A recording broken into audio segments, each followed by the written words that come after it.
Hi guys, and welcome back to our channel. Today I'm going to be talking a little bit about my disabilities.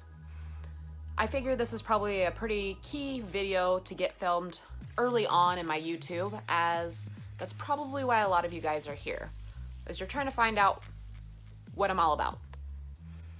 I don't have my notes with me, I don't have anything prepared. This is kind of just off the top of my head, so it may be spliced together a little bit, but I wanted to start getting it filmed. I apologize now for my nails that are just trashed.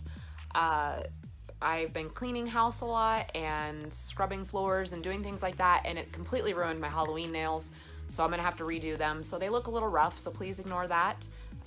Also, you probably noticed that I have my co-host Stone here. It's kind of hard to see him, but he is sleeping here next to me. And that's one for his comfort and two for mine. So we'll get started. In case you haven't met me yet, I'm Nikki, and I am the primary contributor to this account. I'm the one who does the editing and the posting and the social media for everything. It was my idea, so that's why I have the responsibility of it and the upkeep of it. I'm gonna try very hard not to say a ton of times, because that is a pain in the butt. I'll tell you that right now. See, a little bit more about me is that I have a welcome video and you should check it out. It has a disclaimer in it. I plan on posting just a straight up disclaimer video as well, but please check out the disclaimer.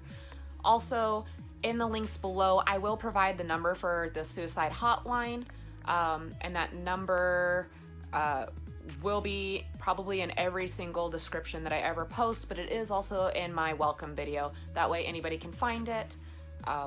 It's just something that I want to make sure that people know is available to them as we kind of dive into like my life, the things I've experienced, and those around me.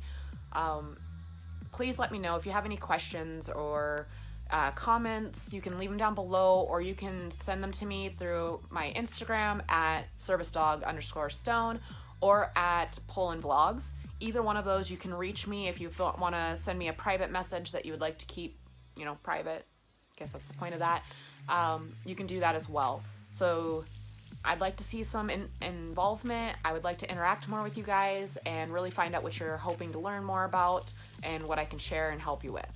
So to start off, I have both physical and mental health issues. So I guess I will start with the physical side, or should I start with the mental side? So to start off with, I was diagnosed with cold urticaria, which is an allergy to the cold. Ice, cold water, cold drinks, cold weather, extreme changes. So going from a very cold outside to a hot inside, or a cold inside to a hot outside, that can trigger a reaction. I get hives, itchy skin, redness, swelling, anaphylaxis every once in a while. Airways closed. I'm supposed to carry an EpiPen, but if you guys aren't aware, there is an EpiPen shortage, so a lot of people can't get them. The one that I currently have in my possession expired in 2010, so it's 8 years old. My hope is that if something is to happen, that at least it might work. I do have an order in for another EpiPen, but they have not been able to fulfill that order. Because of that, I'm limited to activities outdoors. I have to really watch what I eat and drink sometimes. Some days are better than others. I do take meds to counteract that sometimes, like Benadryl or like Zyrtec, things like that, to keep myself from having those reactions is bad. I usually try to avoid going out in the cold weather. Really, like snow and icy weather is what's worse for me, over things like drinks and stuff. I will get some like tongue swelling and stuff like that if I drink or eat ice cream.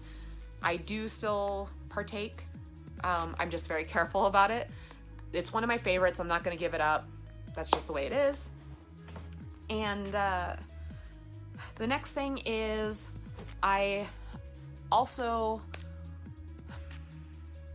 I was also recently diagnosed with seropositive rheumatoid arthritis. Now, what that means is that they were able to see the rheumatoid factor in my blood. I had some extremely high numbers, just out of the water. If you'd like to know more specifically about that, I plan on making a video about it, but let me know exactly what you would like to see, and then I will try to gear it, towards that. But my numbers were crazy. I was having, let me back up a little bit. I was having pain. I just assumed that it was from the years of being overweight and exercising too hard, and from the extra skin and just everything I could come up with, like, oh, you rode your horse too hard, or you walked too much, or you ran too much, or you did this or that or whatever. And so I kind of just let the pain just be a normal for me, and I was taking ibuprofen and Tylenol all the time. Tylenol really doesn't do much for me, but in combination with the ibuprofen, it was kind of, barely touching things. It at least made me be able to function and follow my son around. And so this is going to kind of for a second. I willingly admitted myself to a hospital for mental health. And at the time I was just going through a lot of stuff. I was working, stressed, things in life were just not great. And thankfully I had the support of my parents and my husband and of course my son, And so I admitted myself into a hospital, and while I was there, I talked to the doctor about the pain I was having, and what he did is he goes, sounds like fibromyalgia, take this, and he gives me a prescription. So I began taking Lyrica, and along with the other meds that were to stabilize my mood, and I noticed that it just, that really bothered me. I didn't like the idea of a doctor just throwing a prescription at me and saying, here we go. And so I decided that I was going to reach out and find somebody who could run some tests, do something. And that's how I found my rheumatologist. Now, my rheumatologist, I actually got per recommendation of a couple people that see him. And what he did is he ran a bunch of tests, and that's when they found the seropositive rheumatoid arthritis.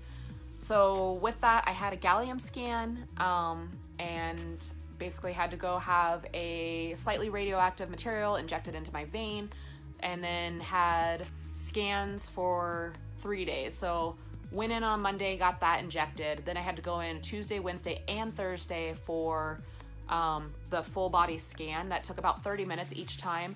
The staff that helped me, like the techs, or I don't really know what they were called, they were great, and they really explained things. They let me see on the screen kind of what I was seeing, just to see if there was any abnormal inflammation areas, and there wasn't, thank goodness. There was inflammation, but they already knew that, so nothing no tumors showing or anything like that, so that was positive. And so when I went back, it took us about a month to get all the test results back and the scan done and everything else. During that time, he had me stop taking the Lyrica, weaning off of it, and was just kind of waiting for, what we could put me on. After I was diagnosed, he started me on prednisone as well as methotrexate, which is like a low-dose chemo. It's meant to basically keep your body from attacking yourself. So RA, which is what I'm going to call it now, okay? RA is a degenerative disease. So it means that my body, it's an autoimmune disease, is actually attacking itself primarily in the joints. And that's why I had so much joint pain and aches and pain, and I still do. I'm just learning how to cope with it better, as well as having the help of medication to keep me out of a flare. So when I went in initially, I was in a flare.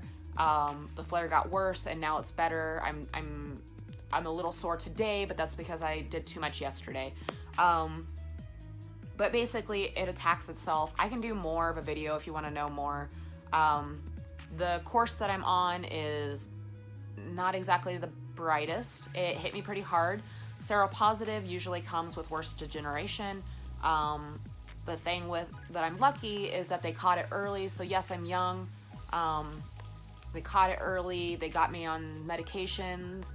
I won't be on prednisone long term. That's just to kind of get me through that initial flare and give the methotrexate time to work.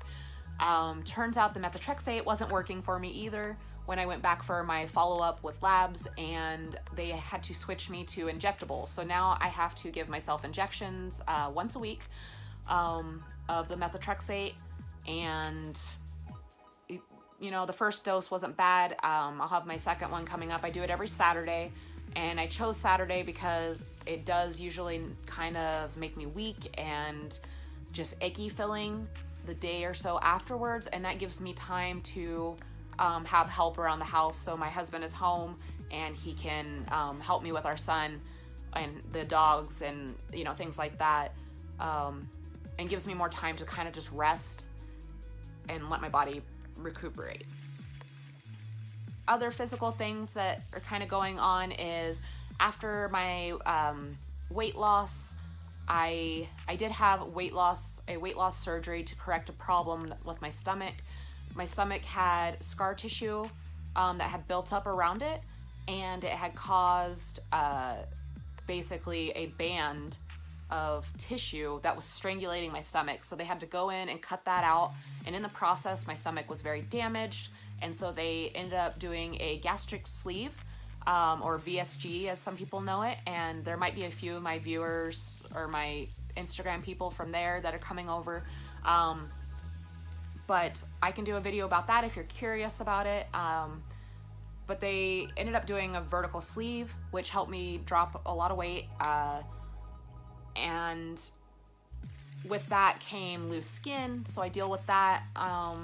I'm still hoping that at some point I'll be able to have that removed, because it does cause some issues with rashes, skin irritation, uncomfortable, like, you know, pain from the hanging and things like that. So I'm hoping that at some point we'll be able to get that taken care of, but for now I just deal with it. Overall, body-wise, I feel much better than I did, and I'm not throwing up all the time or gagging on things or anything like that. I also had a hiatal hernia that they repaired, and that helped with my acid reflux. Every once in a while I'll still have issues, but generally I don't. So there's that for the physical side. If I think of other things, physical side also, it's tying into what I'm about to go leave to do, and then I'll come back and finish filming this video, is I'm also being monitored. I'm about to leave to go get an EEG done, awake and asleep, because I have been having seizures. Generally they come with my panic attacks, which goes into kind of the mental side, but they're trying to determine if that is actually a seizure disorder or if it's strictly a psychological body shutting down on itself because of so many emotions and such high adrenaline and all of that. So that is what I'm leaving to do, because they did just call me a little bit ago and they need me to come in finally, because they have my glue.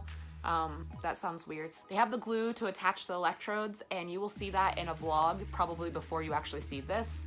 It will depend on which one I get out first, but yeah, I will update next on the mental health side. Feel just like a rock star.